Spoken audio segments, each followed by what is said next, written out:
Bonjour, je voudrais aujourd'hui partager avec vous un témoignage. C'est tellement important de témoigner et de donner toute la gloire à Dieu par rapport à ce qui s'est passé quand il y a eu un avant et un après, quand nous étions dans des difficultés ou dans des problèmes et comment Dieu agit. Et à travers ce témoignage, je voudrais surtout vous encourager.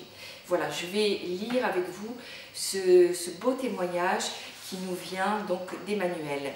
Merci beaucoup. Je profite de votre mail pour rendre gloire à Dieu pour la puissante onction qu'il a accordée au ministère GCB. En effet, je cherche ma délivrance depuis 4 ans avec détermination en fréquentant les ministères de délivrance.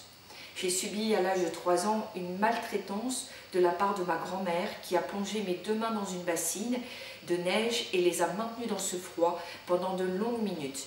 J'ai été ensuite tenue près d'un poêle bouillant et j'ai à ce moment-là reçu un fort choc émotionnel. Depuis cette expérience traumatisante, ma vie fut un échec, tant au niveau de la réalisation personnelle que de la vie professionnelle. Un long périple de 25 ans au sein d'une église qui refusait la délivrance a fini de parfaire ce tableau désastreux. Quand j'ai découvert le ministère du pasteur Valérie Brossier, j'ai repris espoir et le Seigneur fut au rendez-vous pour moi avec cette délivrance effective de la sorcellerie et avec une deuxième un peu plus tard. Je peux, une semaine après, témoigner avec assurance que de nombreux esprits spécifiques sont partis en une seule prière. La peur des hommes, la haine des hommes, le cœur glacé, la peur des chats, toutes les douleurs dans mon corps ont disparu. La haine de moi, et je fais que constater à chaque instant que je ne réagis plus du tout comme avant, car il est indéniable que les démons influencent aussi nos comportements ainsi que nos ressentis. En un mot, c'est merveilleux.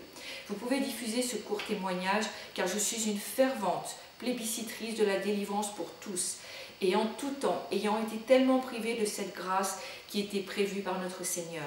Ne gardant pas d'amertume, je prie que beaucoup d'églises s'ouvrent à ce cadeau, car nous voyons nos frères et sœurs soupirer après les courants d'eau.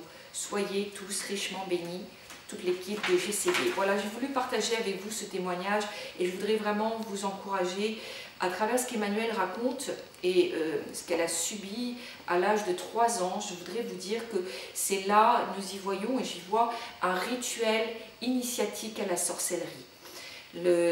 Nous pouvons retrouver ça dans Matthieu 17 avec l'histoire de cet enfant qui était lunatique et qui était cruellement tourmenté par le démon qui le jetait tantôt dans l'eau et tantôt dans le feu.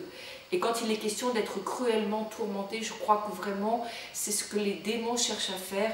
Ils cherchent à détruire et ils cherchent à tourmenter. Et face à cela, Jésus va vraiment être fâché, avoir des mots durs à l'encontre des disciples. Il va leur dire qu'ils sont incrédules et qu'ils n'ont pas pu guérir et délivrer cet enfant.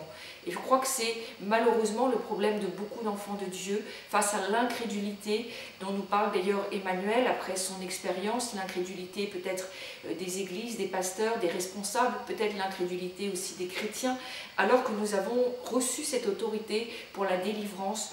Je crois que le Seigneur est, et je crois qu'il est souvent fâché de cela, parce qu'il compte sur nous pour délivrer et pour guérir, puisque nous voyons dans le Nouveau Testament que la guérison va avec la délivrance et la délivrance avec la guérison. Parfois le mot délivrance est mis en premier et parfois le mot guérison. Mais en tous les cas, il y a une urgence en France. Et je crois que ce qu'exprime Emmanuel après comme ça de longues années, ayant été cruellement tourmentés par les démons, par le diable, ayant été dans des rituels initiatiques de sorcellerie par la grand-mère et peut-être ses ancêtres. Et nous voyons que la sorcellerie amène beaucoup de dégâts et elle dit que c'était un tableau désastreux, que sa vie, après cette expérience traumatisante, se plongeant dans la sorcellerie, sa vie fut un terrible échec, tant au niveau donc de sa réalisation personnelle que de sa vie professionnelle. Mais vous savez, l'onction, elle dit qu'elle a recherché avec détermination. Et je crois que c'est cela, nous devons être spirituellement violents pour venir et se dire que Dieu a déjà pourvu à notre délivrance et à notre guérison. Que ce soit un encouragement, parce que je crois qu'il y a une recrudescence de la sorcellerie. Cela touche beaucoup d'enfants de Dieu, de par les liens ancestraux, ce que les parents ont pu faire, ce que les arrière-parents ont pu faire, et s'ils ont touché à la sorcellerie, s'ils nous ont initiés à la sorcellerie, il peut y avoir encore des conséquences désastreuses dans nos vies. Je crois qu'effectivement, elle nous dit qu'elle ne garde pas d'amertume, mais que elle a constaté que beaucoup d'églises étaient fermées à cela. Je veux vous encourager, si vous avez perdu espoir, si vous vous êtes reconnu dans le témoignage d'Emmanuel, vraiment soyez encouragés aujourd'hui, afin de chercher vraiment et de trouver votre délivrance et votre guérison. Parce que Dieu est puissant, et quand le Saint-Esprit délivre, il délivre parfaitement. À très bientôt.